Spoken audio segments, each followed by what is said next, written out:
इतिहास की किताबों में ना इस कहानी को अक्सर बस एक दो पैराग्राफ में खत्म कर दिया जाता है, लेकिन असली कहानी उससे कहीं ज्यादा ड्रामेटिक है। ये दोस्ती, दुश्मनी, सियासत और भरोसे की एक ऐसी 250 साल लंबी गाथा है जिसने हिंदुस्तान का नक्शा हमेशा हमेशा के लिए बदल दिया। दोस्तों, अगर आपने इस पेशकश पर क्लिक किया है तो एक रिक्वेस्ट है, डिस्क्रिप्शन में दिया गया व्हाट्सएप ग्रुप जरूर ज्वाइन करिए। वहां हम अपनी हिस्ट्री और हेरिटेज पर हेल्दी और अनबायस्ड डिस्कशन करते हैं।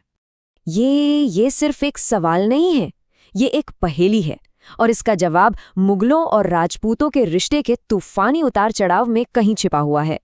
आज हम इसी पहेली को सुलझाने वाले हैं, तो चलिए इसमें जरा गहराई से उतरते हैं। ये गठबंधन, जैसा हम इसे जानते हैं, हमेशा से ऐसा नहीं था। नहीं, बिल्कुल नहीं। इसकी शुरुआत हाथ में लाने से नहीं, बल्कि हिंदुस्तान पर कब्जे के लिए हुई एक जबरदस्त खूनी जंग से हुई थी। साल था 1527। मैदान था खानवा का। एक तरफ था मुगल सल्तनत का फाउंडर बाबर अपनी एकदम नई एडवांस मिलिट्री टेक के साथ, और दूसरी तरफ थे मेवाड़ के महान राणा सांगा, जिनकी लीडरशिप में पूरा राजपूताना एक होकर खड़ा था। अब देखिए, बाबर की सेना छोटी थी, लेकिन उसके पास 2 तुरुप के इक्के थे, तुलुगमा की युद्ध नीति और तोपें। राजपूत अपनी पूरी बहादुरी से लड़े, लेकिन सच तो यह है कि वो तलवारों से तोपों का मुकाबला कर रहे थे। मतलब कोई चांस ही नहीं था। ये मुगलों के लिए एक डिसाइसिव विक्ट्री थी। बाबर जंग तो जीत गया, लेकिन वो सिर्फ एक योद्धा नहीं था, एक स्मार्ट सीईओ भी था। वो ये बात अच्छी तरह जानता था कि सिर्फ तलवार के दम पर हिंदुस्तान पर हुकूमत करना एक बहुत ही खराब बिजनेस प्लान है। एक परमानेंट एम्पायर के लिए कुछ और चाहिए था, कुछ ऐसा जो दिलों को जीत सके। और यही कहानी में एंट्री होती है एक असली गेम चेंजर की, अकबर। अकबर सिर्फ एक बादशाह नहीं था, वो एक विजनरी था। उसने वो रास्ता देखा जो दुश्मनी से साझेदारी तक जाता था, और उसने उस पर चलने का फैसला कर लिया। तो अकबर ने आखिर किया क्या? उसकी स्ट्रैटेजी के 3 ब्रिलियंट हिस्से थे। पहला, मैट्रिमोनियल अलायंसेस, मतलब वैवाहिक गठबंधन जिससे खून के रिश्ते बने, भरोसा बना।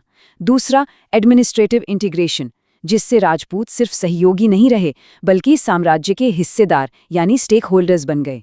और तीसरा, साइकोलॉजिकल रीअश्योरेंस, जिसमें राजपूतों को उनकी रियासतों पर पूरा हक और पूरा सम्मान दिया गया। ये कोई मामूली चाल नहीं थी, ये पॉलिटिकल 4D चेस था। और इस मास्टर स्ट्रोक का नतीजा क्या हुआ?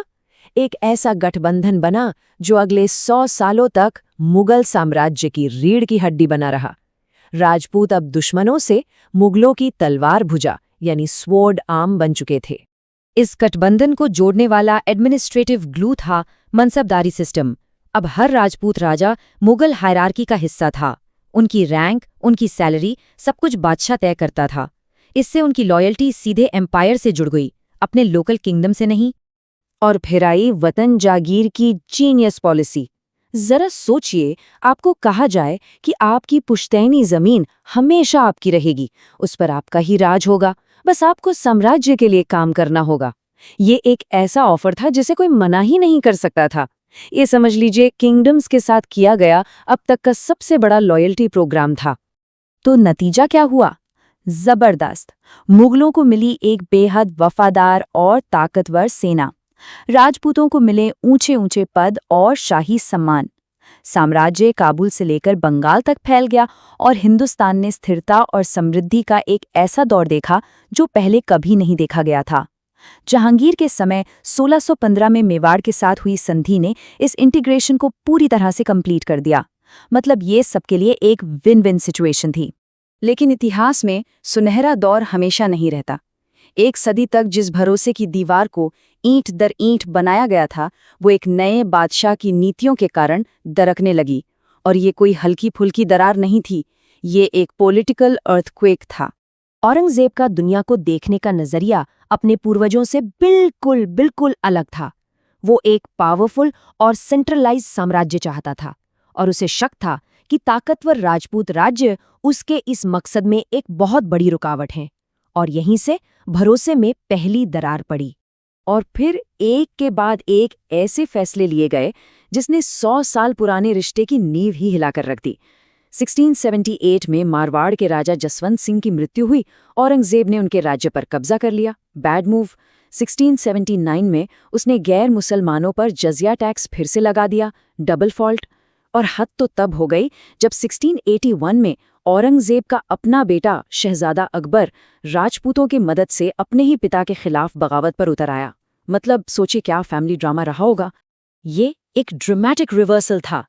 साम्राज्य की जो तलवार भुजा थी, अब वो उसी के दिल की तरफ घूम गई थी।